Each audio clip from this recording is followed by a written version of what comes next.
ನಮಸ್ತೆ ಎಲ್ಲರಿಗೂ. ನಾನಿವತ್ತು ನಿಮಗೆಲ್ಲ ಹಬ್ಬದ ಹರಿದಿನಗಳಲ್ಲಿ ಹೋಳಿಗೆ ಸಾರನ್ನು ಹೇಗೆ ಮಾಡಬೇಕು ಅಂತ ಹೇಳ್ಕೊಡ್ತಾ ಇದ್ದೀನಿ. ಅದಕ್ಕೆ ಬೇಕಾದ ಇಂಗ್ರೀಡಿಯೆಂಟ್ಸ್ ನೋಡ್ಕೊಂಡ್ಬಿಡೋಣ. ಫಸ್ಟಿಗೆ ನಾನು ಕಡಲೆಬೇಳೆನ ಕುಕ್ಕರ್ನಲ್ಲಿ ಬೇಯಿಸ್ಕೊಂಡಿದ್ದೀನಿ. ನೆಕ್ಸ್ಟು ಬೆಳ್ಳುಳ್ಳಿ ಹೆಸರುಗಳು, ನೆಕ್ಸ್ಟು ಕೊತ್ತಂಬರಿ ಕಾಳು, ಅದಕ್ಕೆ ಹವೀಜ ಅಂತ ಕರೀತಾರೆ. ನೆಕ್ಸ್ಟು ಒಂದೆರಡು ಪೀಸ್ ಚಕ್ಕೆ, ನಿಮಗೆ ಜಾಸ್ತಿ ಬೇಕಾದರೆ ಚಕ್ಕೆನ ಸ್ವಲ್ಪ ಜಾಸ್ತಿ ಹಾಕೋಬಹುದು.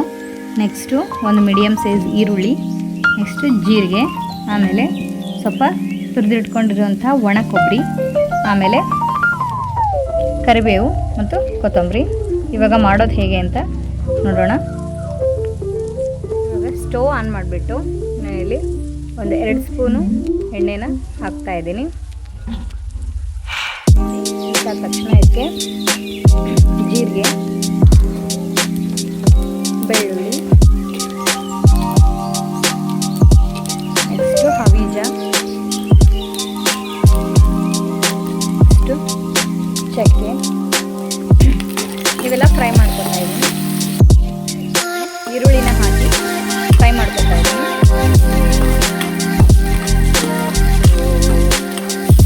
ಈರುಳ್ಳಿ ಸ್ವಲ್ಪ ಬ್ರೌನ್ ಕಲರ್ ಬರೋವರೆಗೂ ಫ್ರೈ ಮಾಡ್ಕೋಬೇಕು. ಕಲರ್ ಚೇಂಜ್ ಆದ ತಕ್ಷಣ ಅದಕ್ಕೆ ಕರಿಬೇವು ಮತ್ತು ಕೊತ್ತಂಬರಿನ ಹಾಕೋತಾ ಇದ್ದೀನಿ.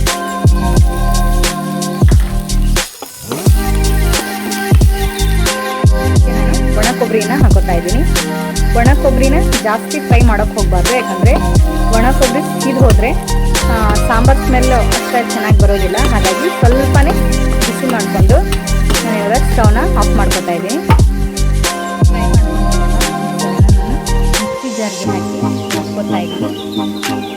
ಜಾರ್ಗೆ ರುಬ್ಕೊಳ್ಳೋದು ಅಂಥದ್ದೆಲ್ಲನ ಹಾಕಿದ ತಕ್ಷಣ ನಮಗೆ ಎಷ್ಟು ಕ್ವಾಂಟಿಟಿ ಬೇಕೋ ಅಷ್ಟು ಕಡಲೆಬೇಳೆನ, ಬೇಯಿಸಿಟ್ಕೊಂಡಿರೋಂಥ ಕಡಲೆಬೇಳೆನ ನಾನು ಸಾಂಬಾರಿಗೆ ಹಾಕ್ತಾಯಿದ್ದೀನಿ. ನಿಮಗೆ ಸಾಂಬಾರು ಎಷ್ಟು ಕ್ವಾಂಟಿಟಿಯಲ್ಲಿ ಬೇಕೋ ಅಷ್ಟು ಬೇಳೆನ ಹಾಕೋಬೇಕು. ಒಂದು 3ರಿಂದ 4 ಬೇಳೆನ ಹಾಕೋತಾ ಇದ್ದೀನಿ. ಆಮೇಲೆ ಹಾಗೆ ಚಕ್ಕೆ ಕೂಡ ಎತ್ತಿಟ್ಟಿದ್ದೀನಿ. ಈ ಚಕ್ಕನ್ನು ಸಾರಿಗೆ ಹಾಕಿದರೆ ತುಂಬ ಚೆನ್ನಾಗಿ ಬರುತ್ತೆ. ಈ ರೀತಿ ಸ್ಟೋವ್ನ ಆನ್ ಮಾಡ್ಕೊಂಡಿದ್ದೀನಿ. ಸೊ ಅದೇ ಪ್ಯಾನ್ಗೆ ನಾನು ಒಂದು 2ರಿಂದ 3 ಟೇಬಲ್ ಸ್ಪೂನ್ ಎಣ್ಣೆನ ಹಾಕೋತಾ ಇದ್ದೀನಿ. ನೆಕ್ಸ್ಟ್ ಇದಕ್ಕೆ ಸಾಂಬಾರಿಗೆ ಒಗ್ಗರಣೆ ಹಾಕೋತಾ ಇದ್ದೀನಿ. ಈಗ ಎಣ್ಣೆ ಹಿಟ್ಟಾದ್ಮೇಲೆ ಸ್ವಲ್ಪ ಸಾಸಿವೆ ಜೀರಿಗೆನ ಹಾಕೋತಾ ಇದ್ದೀನಿ.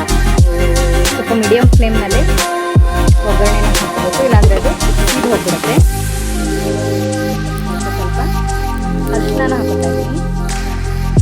ಮತ್ತು ಖಾರದ ಪುಡಿಯನ್ನು ಹಾಕೋತಾ ಇದ್ದೀನಿ.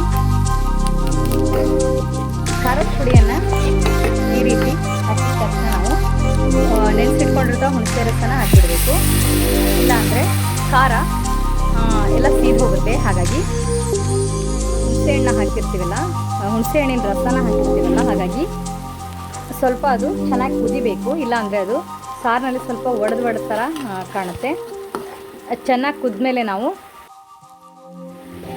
ಈ ರುಬ್ಬಿಟ್ಕೊಂಡಿರುವಂತಹ ಸಾಂಬಾರನ್ನ ಮಸಾಲೆಯನ್ನು ಹಾಕಬೇಕು. ಹಾಕಿ ಚೆನ್ನಾಗಿ ಕೈಯಾಡಿಸ್ಬೇಕು. ಮಿಕ್ಸಿ ಜಾರ್ಗೆ ನೀರು ಹಾಕಿಬಿಟ್ಟು ಅದನ್ನು ಹಾಕೋತಾ ಇದ್ದೀನಿ. ಇಟ್ಕೊಂಡಿರುವಂತಹ ಬೇಳೆಯ ಕಟ್ಟನ್ನು ನಾನು ಆ್ಯಡ್ ಮಾಡ್ತಾಯಿದ್ದೀನಿ. ರುಚಿಗೆ ತಕ್ಕಷ್ಟು ಉಪ್ಪನ್ನು ಆ್ಯಡ್ ಮಾಡ್ತಾಯಿದ್ದೀನಿ. ಇದನ್ನು ನೋಡಿಕೊಂಡು ಸ್ವಲ್ಪ ಗಟ್ಟಿಯಾಗಿದ್ದರೆ ಸ್ವಲ್ಪ ನೀರನ್ನು ಆ್ಯಡ್ ಮಾಡ್ಕೋಬೇಕು. ನಾನು ಒಗ್ಗರಣೆಯಲ್ಲಿ ಹಾಕೋದಕ್ಕಿಂತ ಈ ಥರ ಮೇಲೇ ಹಾಕಿರ್ತೀನಿ. ಇದು ಹಾಕಿದರೆ ಸ್ಮೆಲ್ ತುಂಬಾ ಚೆನ್ನಾಗಿ ಬರುತ್ತೆ. ಫ್ರೆಶ್ ಆಗಿ ಹಾಕಿದ್ರು ಇನ್ನೂ ಚೆನ್ನಾಗಿರುತ್ತೆ. ಹುಣಸೆ ಹಣ್ಣಿನ ರಸನ ಹಾಕಿರ್ತೀವಲ್ಲ, ಹಾಗಾಗಿ ಸ್ವಲ್ಪ ಬೆಲ್ಲನ ಹಾಕ್ತಾಯಿದ್ದೀನಿ. ಬೆಲ್ಲನ ಇಷ್ಟಪಡದೇ ಇರೋರು ಸ್ವಲ್ಪ ಕಡಿಮೆ ಹಾಕ್ಕೋಬೋದು. ಹೋಳಿಗೆ ಸಾರು ಆ್ಯಕ್ಚುಲಿ ಹೇಳಬೇಕಂದ್ರೆ ಸ್ವಲ್ಪ ಸ್ವೀಟಾಗೇ ಇರುತ್ತೆ. ಇದೆಲ್ಲ ಫೈನಲಿ ಹೋಳಿಗೆ ಸಾರು ಈ ಥರ ಸ್ವಲ್ಪ ಒಂದು 5ರಿಂದ 6 ನಿಮಿಷ ಕುದಿಸ್ಬೇಕು.